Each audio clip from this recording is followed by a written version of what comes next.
Good morning, Yusek Claire. Vice President Sara Duterte has declared her intention to run for president in the 2028 elections. What does the palace have to say about this? Good luck. Good luck. Good luck. Have you spoken to the president about this development at ano pong sabi niya? Nadinig niya po. At ang sabi niya po ay good luck. Yun lamang po. At nadinig niya po ang mga sinabi na pinagsisisihan at humihingi ng patawaran itong sa Vice Presidente. Aban sa kanya, sinabi niya kanina na hiningi niya ng tawad dahil nalulunod tayo sa baha.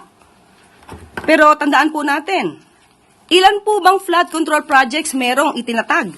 Di umano ang kanyang ama. 13,917 na flood control projects na mukhang hindi naramdaman. Dahil kung meron 13,917 flood control projects, dapat naramdaman natin at medyo humupa ang pagbaha sa Pilipinas. Huwag niya rin pong kalimutan. Ito, akin pong kinuha ng mga report.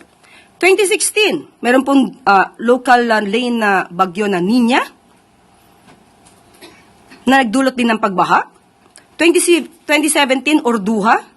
2018, Ompong. Nagkaroon ng massive landslide sa Benguet. 2019, Tisoy. 2020, Ambo. Lahat po ito ay may pagbaha. Taong 2020, Rolly. Ito po ang strongest landfalling typhoon ng 2020. Nandyan din po ang Ulysses, Odette, at Agaton. So, hindi po pwedeng magmalinis na wala nangyaring pagbabaha sa panahon ng kanyang ama. At nandito pa rin po ang ibang report at aking ipapakita. 2021, nagkaroon po na malawakang pagbaha sa Davao City kahit walang bagyo. Ito po ang isa. At ang sumusunod, ito lamang po ang aking na-print at marami pa po if you will research. Duterte's sluggish typhoon Reich recovery spending. Ayan po nangyari. Taong 2021. Hindi niya po makakaila ang mga pangyayaring ito. Kaya wag niyang ipahid lamang sa Pangulo ang sinasabing pagbabaha. Dahil kung meron pong naganap na mga build, at kung talagang walang ghost projects ang dating nakaraang administrasyon, hindi natin mararanasan ang ganitong klaseng pagbabaha. 2018, faced with disaster, Duterte falls from view. Ito po, at that time, ay wala at hindi makita ang dating Pangulong Duterte. So, ang mga issue pong ito, marami pa po siyang dapat na ihingi ng tawad. Akin pong i-enumerate.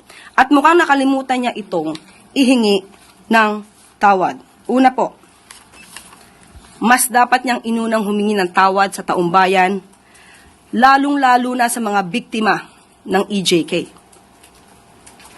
Dapat niya rin pong ihingi ng tawad at nakalimutan niya nang siya ay magsabing mayroon siyang kilalang assassin at handa siya magpapatay.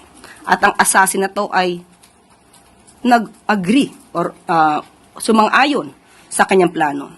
Dapat ihingi niya rin ng tawad ang mga fake news na ibinandera niya sa taong bayan. Ipaghingi rin niya po ng tawad ang mga pagbabakasyon, personal trip.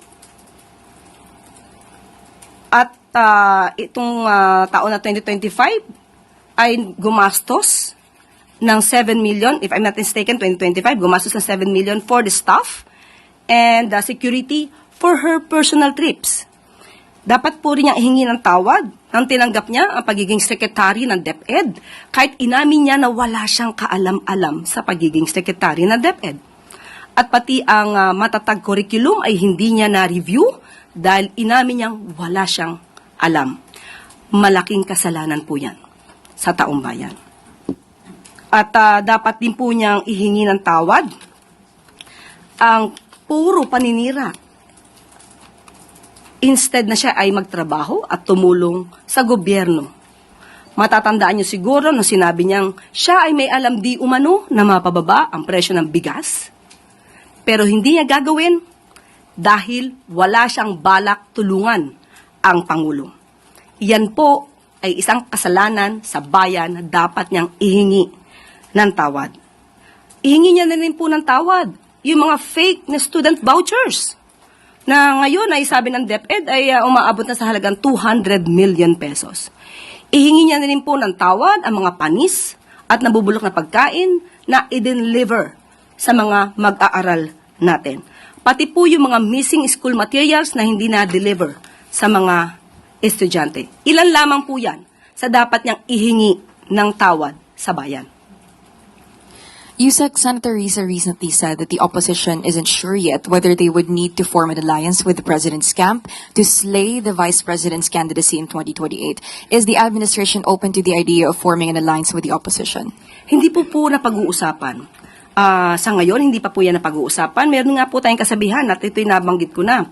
Ang pagkakaiba ng politician at ng statesman. Ang politician, ang iniisip, ang susunod na eleksyon. Ang statesman, ang iniisip, ang susunod na henerasyon. Sa ngayon po ay wala pa po napag-uusapan at kung meron pong magiging update patungkol po dyan, ay ibibigay po agad namin sa inyo. Sunod na tanong mula kay Marisol Halili, TV5. Yusek, magandang umaga. Just one question po. Nabanggit nga kasi kanina ni VP Sara na patawad kung natulungan niyang manalo si PBBM. Is the President also feel the same way? Does the President also feel the same way? Na Sorry hihingi niya ng tawad. dahil naging kapartner niya, katandem niya si VP Sara during the campaign? Malamang hindi naman po alam ng Pangulo na ang kanya magiging presidente ay puro bakasyon. At mga Vice Presidente na puro bakasyon. Vice Presidente na hindi siya tutulungan. Vice Presidente na ang magiging trabaho ay manira sa gobyerno. Hindi naman niya pagsisisihan kung ano nangyari. Ang gagawin lamang po ng Pangulo ay magtrabaho. Kung hindi siya tutulungan ng kanyang Vice Presidente, wala naman po magagawa ang ating Pangulo, kundi magtrabaho na lamang para sa ating bayan. But ano po ang tingin ng Palas now na nagdeklara na ng kandidatura si VP Sara? Do you feel that she is a strong candidate? Mahirap tibagin?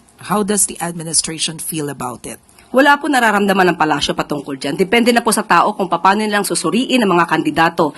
Isipin po nila ang kandidato at magiging leader ay dapat na makabayan. Dapat interes ng bayan ang sinusulong. At maging cautious tayo, maging mapanuri, kung isang Manchurian candidate ba ang maiboboto nyo. Sunod na tanong mula kay Ann Soberano, Bomboradio. Yusek, reaction lang din ng Malacanang. Ang pag-anunsyo po ngayong ka-early ni BP Sara ng kanyang presidential bid para sa 2028 ay isa po daw strategic political move na layong i-shape yung public perception. Probably po humihingi siya ng suporta at maibaba yung impact sa impeachment complaints laban sa kanya. Reaction po. Kaya nga po sinabi natin isa siya na maituturing na politician. Politician na ang iniisip ay ang susunod na eleksyon. Ang iniisip ay yung pansarili na interes. Hindi kailangan niyang magdeklara na siya ay tatakbo na sa pagkapangulo sa susunod na eleksyon.